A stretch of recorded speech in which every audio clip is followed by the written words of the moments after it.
minha família chegou no Brasil vindo da Bessarabia. Meus avós vieram da Bessarabia, a parte do meu pai vieram para a Bahia, a parte da minha mãe vieram para São Paulo, antes da guerra, antes da Segunda Guerra. A maior parte da minha família, por conta disso, se salvou. Eles não fugiram do nazismo, muito antes do nazismo, eles fugiram da fome e do antissemitismo que tinha por conta dos pogroms que havia, antissemitismo já, esse antissemitismo católico ou cristão que existia na Bessarabia daqueles tempos. E eu cresci numa família onde as influências baianas foram mais fortes do que as influências paulistas. É uma família baiana feliz, judia baiana feliz, apesar da parte da minha mãe também ser bem grande.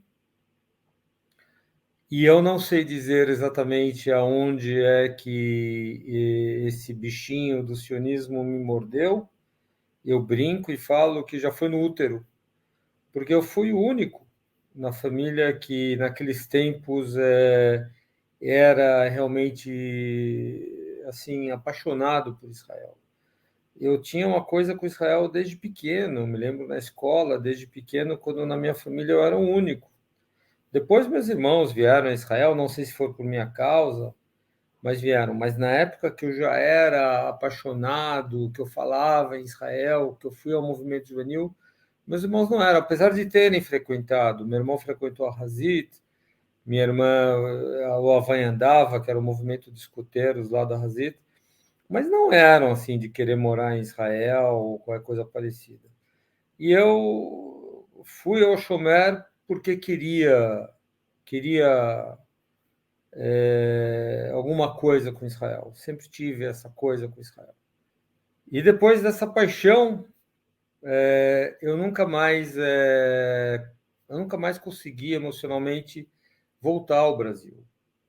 Eu fiz aliar porque eu defino assim, porque emocionalmente as minhas raízes, eu sinto que minhas raízes estão aqui, que eu posso contribuir melhor para a humanidade aqui, em Israel. Apesar de ter nascido no Brasil,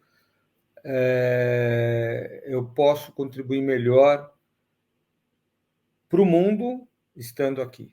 E é por isso que eu estou em Israel. Fazer aliar não é uma coisa tão simples. Apesar de você se apaixonar por um país e querer morar e se estabelecer nele, mesmo sendo judeu, não é assim que você vai morar em Israel e vai estar tudo certo, pronto, acabou. E mesmo sendo jovem, porque eu era jovem, eu tinha 22 anos, você tem que se adaptar aos costumes, ao idioma, à alimentação. A minha primeira investida em Israel, eu emagreci muito, emagreci 20 quilos, que eu não me adaptava à comida. Por exemplo, é uma das dificuldades que você encontra. As pessoas se aproximam de você de outra forma. O hebraico foi um grande desafio. Eu não era, apesar de ter estudado em escola judaica no Brasil, eu não era fluente no hebraico. Foram 3 anos para ficar fluente no hebraico. Mas eu me lembro que o que me fascinou no israelense, e muitos não gostam, né? Ao contrário, é a forma direta do israelense lidar com as coisas. Engraçado, né? Até hoje eu escuto muitos brasileiros criticarem isso. E foi o que me apaixonou. É uma das coisas que eu gostei muito. É não haver rodeios, falar de uma forma direta, lidar com as coisas de uma forma direta, que eu não conhecia, né? Que não é uma coisa da cultura da onde eu vinha, do Brasil. e me fascinou. Gostei muito. Achei as coisas muito mais simples. E essas dificuldades você vai superando, porque você vai se adaptando. Não é da noite para o dia.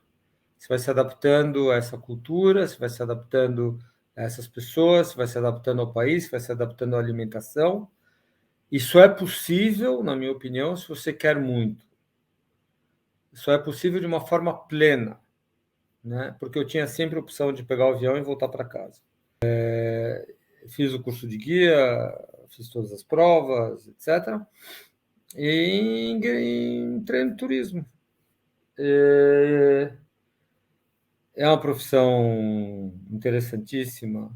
Você está no turismo e estabelecer, para mim, que eu sou apaixonado pelo país, tem tudo a ver. Você estabelece essa ponte entre Israel e as outras culturas. É fascinante você poder mostrar o país para quem não conhece, né? Não que não seja fascinante mostrar também para os judeus, mas é mais fascinante ainda mostrar o país para os não judeus e poder explicar Israel, a cultura, os povos, os diferentes povos que aqui vivem. É impressionante. Eu confesso que guiar e estar próximo aos turistas não judeus quando eles chegam em Israel é um desafio. Primeiro você recebe um grupo e o grupo tem as expectativas e os temores, né? Ele chega num país estranho, numa cultura que ele não conhece, num idioma que ele não conhece, e a única ponte entre esse país e essa cultura é o guia. O guia tem uma função importantíssima. Eu vou extrapolar um pouco. Na verdade, eu não entendo nada de música, mas eu diria que é como um maestro para uma orquestra. Talvez eu esteja falando besteira, mas é como eu entendo isso.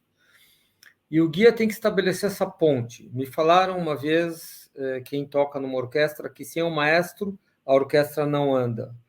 E sem o guia, o grupo também não vai andar.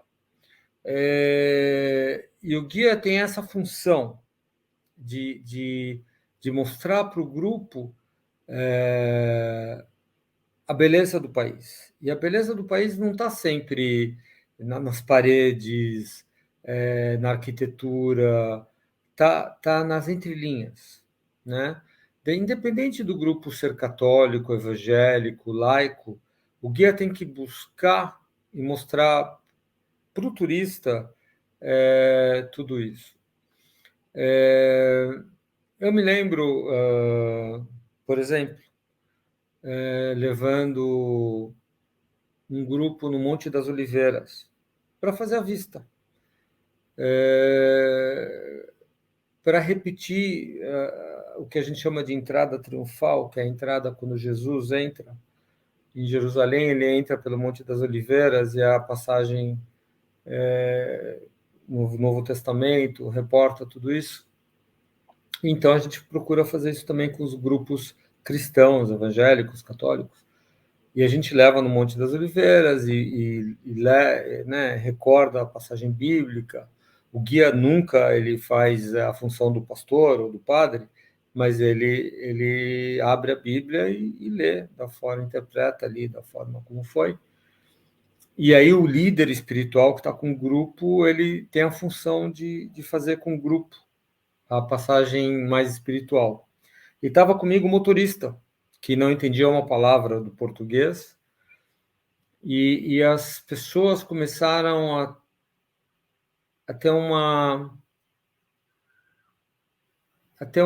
se emocionar, vamos dizer assim, com a passagem bíblica, e começaram a falar nos vários idiomas, como tem algumas passagens bíblicas que acontece isso entre os apóstolos de Jesus, e eles falam em vários idiomas, as pessoas que estavam ali presentes, os turistas, os peregrinos, começaram a falar dessa maneira. E o motorista virou para mim e falou: o que está acontecendo? Eu falei: eles estão uma espécie de uma cerimônia. Falei para ele. Ele virou para mim e falou: não estou entendendo nada, mas eu estou todo arrepiado. Me mostrou assim como, né, ele estava arrepiado com a passagem. E é isso. Israel é uma experiência transformadora, se você quiser. E a maioria desses turistas e desses peregrinos querem. Os turistas, quando vêm para Israel, é o que eles buscam no final das contas. Mesmo os que alegam que vêm para não, só quero a minha experiência secular, não estou aqui com nenhuma, minha busca não é religiosa. No final das contas, eles tiveram em casa alguém que falou alguma coisa de Deus, ou falou alguma coisa de Israel, não importa, judeu, católico,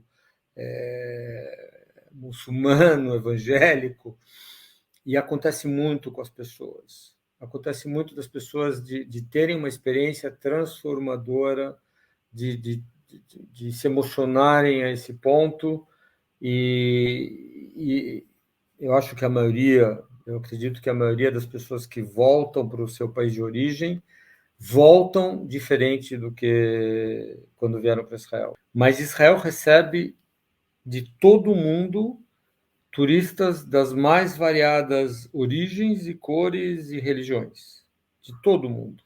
Você tem turismo da África, da Ásia, da Europa, das Américas, de todos os lugares, das mais variadas religiões, das principais, das maiores. Você tem também turismo de países muçulmanos, você tem, obviamente, dos países, religiões, das religiões cristãos, sejam eles católicos, evangélicos, ou as variações que forem dessas religiões, judeus, obviamente, que vêm,